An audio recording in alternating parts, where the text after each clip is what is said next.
Hi everyone, Nigel Saunders here. Welcome to part 4 of growing a baobab from seed. I noticed that my baobab seeds weren't swelling up in the water, and that usually means they have a waterproof seed coating on the seeds. So I'll have to scratch that seed coating or file it down so the water can penetrate inside the seed and they'll swell up and start the germination process. I'll get the seeds out of the water using a spoon.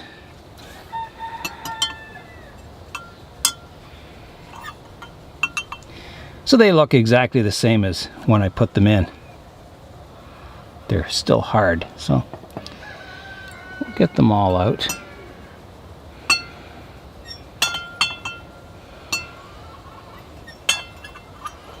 There's another one.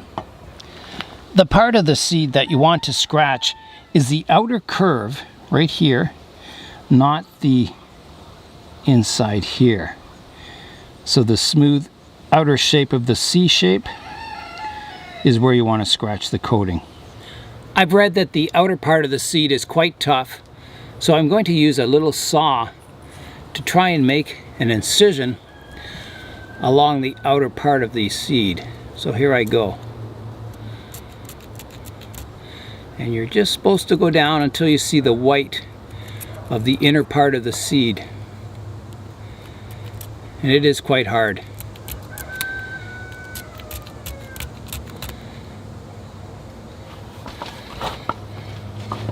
I probably should get pliers to hold the seed.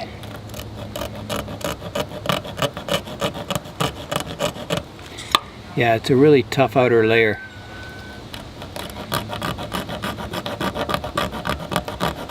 It's getting there. I'm starting to make a groove down the middle of the seed. So I'll keep working away at it.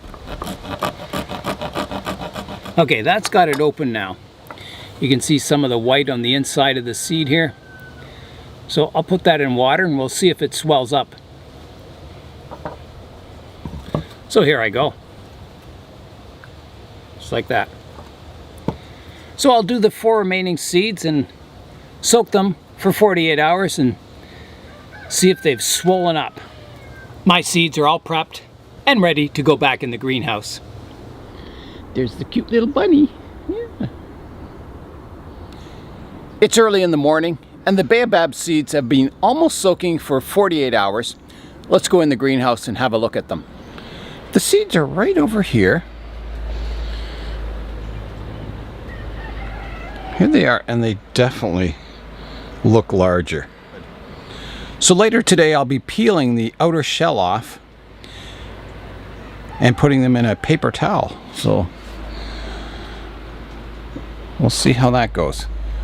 We got a really heavy rain yesterday. Everything's watered really nicely. Today I'm taking the truck in to get the bed fixed.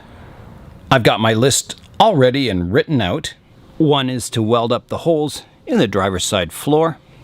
2 is to remove the fuel tank, strengthen and repair cracks in cab cross member. So I'm going to get them to strengthen that cross member and fix those cracks by the frame mounts. Number 3 is to fix the opening here so the new trim pieces fit in the original holes along the, above the rocker panels here.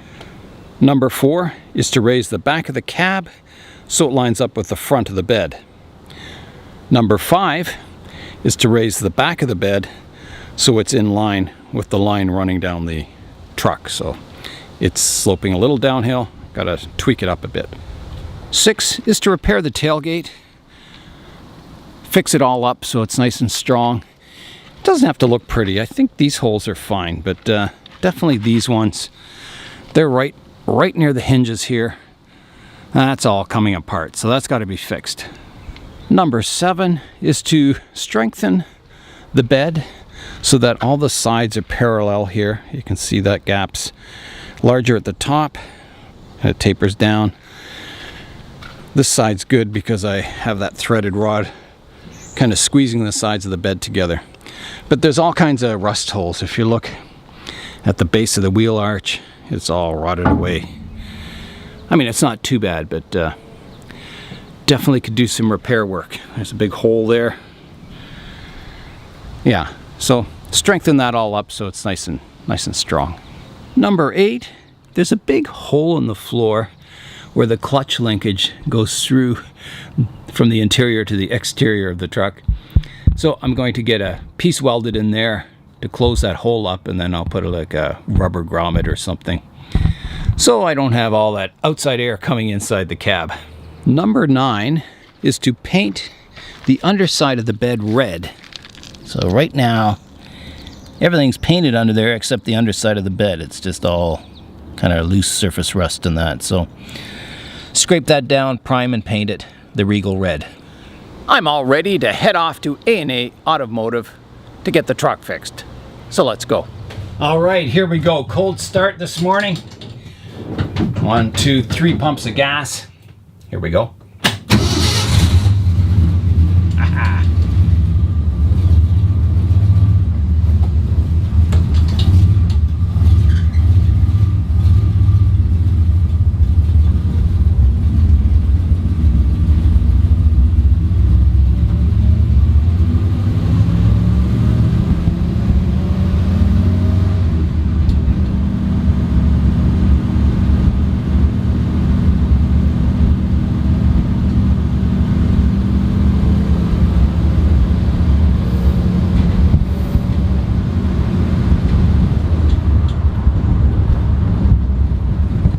Over here in front of the old Dodge. There we are. Engine off. There's the Dodge. How's things going today, Nigel? Not bad. This is Mike. Hello, how's it going? He's going to be working on the truck.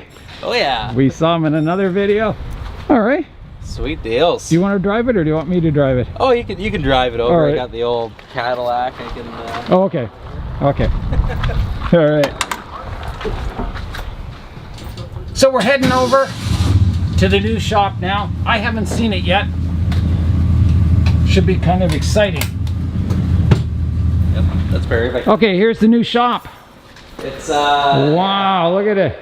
It's kind of empty right now. It's kind of yeah. It's got the 37 Dodge back there, right? Yeah, it's been kind of neglected because of other little small jobs and stuff. Yeah. Kind of get a little bit of work done on it once in a while. So that's on the original frame, original cab, getting all fixed up. And it's not going to have an original motor in it. No. It's going to have something pretty wild to use. Just this one's just a 110. Like I'm only going to be doing sheet metal with it. Is that MIG or TIG? Oh, it's MIG. MIG, Yeah. okay. Yeah, just a little 110 MIG welder. Maybe you can teach me how to weld. Oh, it's easy. Is it? Oh yeah. I'd like to try it sometime when you, Oh yeah, for sure, hands down. at the end of the day or something. I'd like to try just running a bead and see if I can do it. Oh yeah, for sure. Because I haven't welded since high school, so. Oh really? Eh? Yeah. Perfect. All right. Awesome. Well, Into Nigel, the I guess, sunlight. Yeah. Yeah, I think it'll be a grand truck in the end. Oh yeah, at least get the body lines kind of straightened up and get some other stuff kind of touched up and whatnot. It's been 48 hours. Let's go check up on the Baobab Seeds. It looked like the seeds were swelling up really nicely, so let's go have a look at them now that it's been 48 hours. Here they are here. A little bit of algae in the bottom, but yeah, they've definitely swollen up. So let's get them out on the bench. And we'll have a look at them and see if we can peel the outer layer off of them. I'll just get one seed out at a time and see how it's doing. So let's get this one. There it is. I'll set it down on this piece of foam And we'll come in and have a look at it and try and peel that seed coating off of it. There's our seed, and if you look over here, you can see where I put the split in the side of the seed coat, exposing the white part of the seed below. Maybe I'll use my fingers first and see if I can even get it started. Alright, there's my incision. peel a bit off like that. Almost, I've almost got it off. Just a little bit on the inside here, there. Wow, they look like insects. These trees, if I do get them to germinate, they are going to be the hardest tree to grow in this climate ever. I mean, I am going to have to simulate the African climate artificially somehow in Canada here. I've wet this paper towel in rainwater, and I'll just let it drip dry so it's damp but not soaking wet. I'll place it down here, and then I can put the seeds into the paper towel. Here's my little embryo, and I'll place it in here, and I'll just fold the paper towel over top, and that'll keep it damp. I'll continue to peel the seed coating off each seed, and then we'll come back and have a look at them all. Out comes seed number 5 now. Find my little saw mark down the back edge here. I'm sure glad I made these. And the saw works really well for peeling. I think much better than using a file. It kind of gives you an edge to get your fingernail under the seed coating and peel it back. Whereas if you had a file, it would be hard to get an edge. Here's a look at the 5 seeds now. I'll peel back the paper towel. There they are. Definitely looking like insect larvae, but they're not. These are the future trees. Amazing. The glass is on its side, and then I'll put my paper towel, I'll just wrap them up a bit, slide that into my jar like that. So there, the paper towel is in the jar, and then I'll put it in the greenhouse. And I don't think I'll need a lid on the jar because the greenhouse is so humid. So let's get it in the greenhouse now.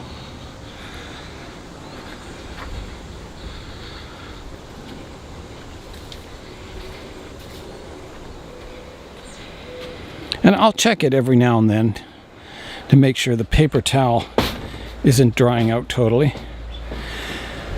So these baobabs, if it's good and warm, they will grow faster. So they'll, respond to the temperatures and the heat and the sunlight. So I'm gonna try it like that. So we're supposed to leave those in there for 2 days. So we'll see what happens. I'll keep checking on them and see if there's any changes. It's time now to feed Robin. Who is Robin, you might ask? Robin is a robin bird that fell out of his nest about 2 weeks ago, and we've been feeding him and taking care of him, and he's growing and he's doing really well. I'm just gonna come back here, and he's hungry right now, so I'm gonna feed him. There he is. Hello, Robin. He's in the screen house. Hi, how are you? Hello. Yeah, are you hungry? Yes, you're hungry, aren't you? Yeah. Okay, let's go in and feed him. Okay. We'll set you down on the edge here. Like that. There you go. And now here's your food. Okay, you're all ready to eat, aren't you? There you go. That was a big mouthful. Are you ready for some more? Make sure you analyze the food. There it goes down the old hatch. Did you get it? There's still some on there. Hold on. There you are. There you go. Look at that. You're so good at eating. Yeah, there you go. You're so good at eating. Okay, let's get another piece of... So this is... Oh, you slipping off of there? Yeah. This is just dog food that he's eating. We give him bugs and worms, and so he's eating almost this whole can of dog food. This is science diet. He really likes it. when it was dry out, it was really hard to find worms. But now we can find lots, and he's liking it. He prefers worms, but he likes this dog food too. Now, I think you missed a bit there. Oh, hold on. You want me to chuck it down your throat? Oh, yeah, here you go. Look at that. Oh, that's a good chunk, eh? And when he gets full, he kind of goes a bit sleepy. I think you're a bit full now. His one leg he has trouble gripping. It slides off to the side. So I think he got damaged in the fall, which is too bad, but he gets around. He flies fine and he can perch fine. He just has that one leg that slips out of position, especially on shiny things like this. If he's on a regular twig, he's okay. There you go. That was good, eh? How you doing? He's a good fella. Or girl. I don't know if you're a girl or a boy. I think you're a girl. There you go. So there he is. He's a wonderful bird. Very friendly. Hey, you're very friendly. Yeah. You gonna look for worms in the soil here? Yeah? Okay, off you go. I put this tray of water out for the bird this morning, and it had its first bath in here, and it was drinking the water, so yeah, I think it'll survive in the wild quite well. Robin's down on the ground there looking for bugs. So we bring the bird in at night. He just comes out here in the daytime. He's got lots of shade over here. Usually sits underneath the trees in the pots there. Very happy bird. And it's great having it. Laura's birdhouse up here, it has a nest full of house wrens in it. The little tiny birds that make all the nice songs. So that'll be exciting when the little babies come out of there. I've got the mystery seedlings outside here now. And here they are. And I'm hoping someone can help me identify what they are, because I have no idea. So they have 3 leaves on each little leaf stem. There's another example over here. So if anyone knows what they are, write it in the comments and I'll look it up. That'd be really helpful. The pines are still doing well. I've got 1, 2, 3, 4, 5, 6, 7, 8, 9 of them now. Wow. Keep getting more. It's time now for today's updates. We had a really heavy rain yesterday, and it's amazing after a rain how green the moss gets. Look at that. It's just fantastic. A nice green velvety layer of moss on that ficus.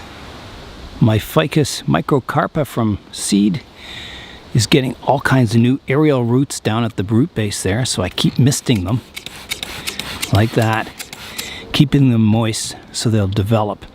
And these are the good kind of roots, the kind that hug the existing roots. You can see how they follow along, and you know, as they thicken up, they'll look really, really good.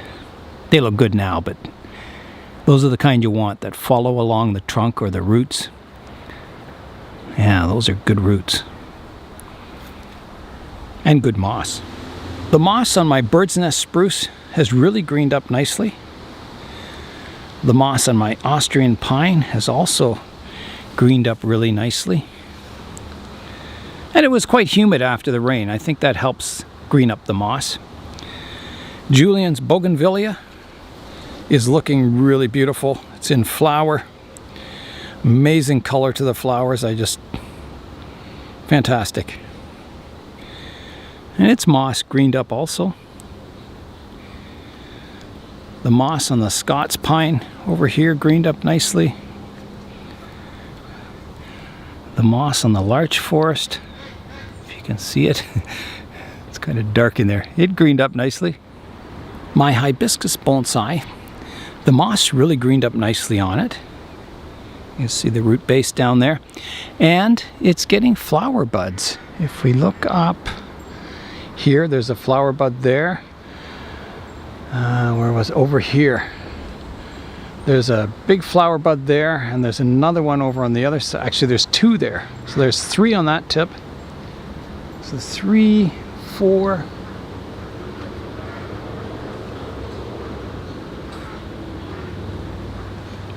Just looking for more. I think that's it for now, but 4 flower buds. That's pretty good for this hibiscus. It'll look nice in bloom. My cedar clump style, the moss is really greening up on that. And I didn't plant any of this moss. It just grew there naturally by itself. So there's a little fern accent plant in there. My black willow really liked the rain. You can see it's just growing like crazy after that, all that rain. And I've got a tray underneath the pot, so it collects water under here and the tree uses it. And it's growing to the point where I think I can finally prune it again.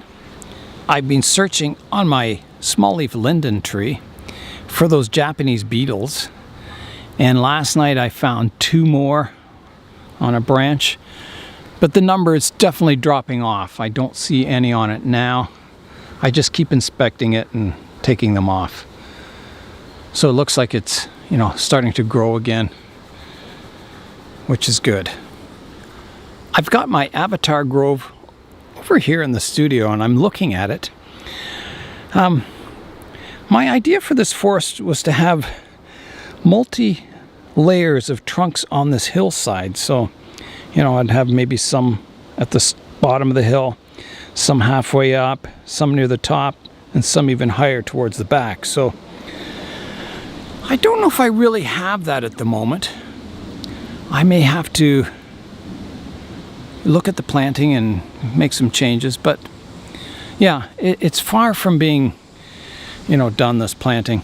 There is some good stuff happening with it. I do like the fact that my largest tree here, my cathedral type cedar in the front, I like it that it's at this level, this height, and then some of the ones at the back are growing taller. So if you imagine the largest tree is kind of maybe a third of the way into the pot, and the ones in the back should be higher because they're on top of the hill. So most of these cedars in nature, they all kind of grow to about the same height.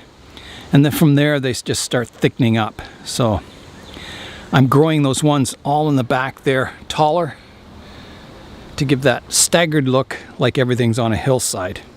And I think once I get that effect, I think it'll look really, really cool. So, all these ones at the back will probably be grown a lot taller to give that sloped effect to the canopy, just like the hill has a sloped effect to it. And right now, the main tree is still the tallest tree, so the ones behind have to grow more. So, yeah, and I have all kinds of seedlings growing, thuya seedlings. I'll show you some. Here's some seedlings under my elm tree. And you can see they're perfectly straight, and they would be ideal for the Avatar Grove. Maybe even this one that's in the elephant diorama. But every pot seems to have a few little thuya seedlings. There's one there. Yeah, they're all over. So I think as they start to get bigger, I may replace some of the trees in this forest with the straight ones.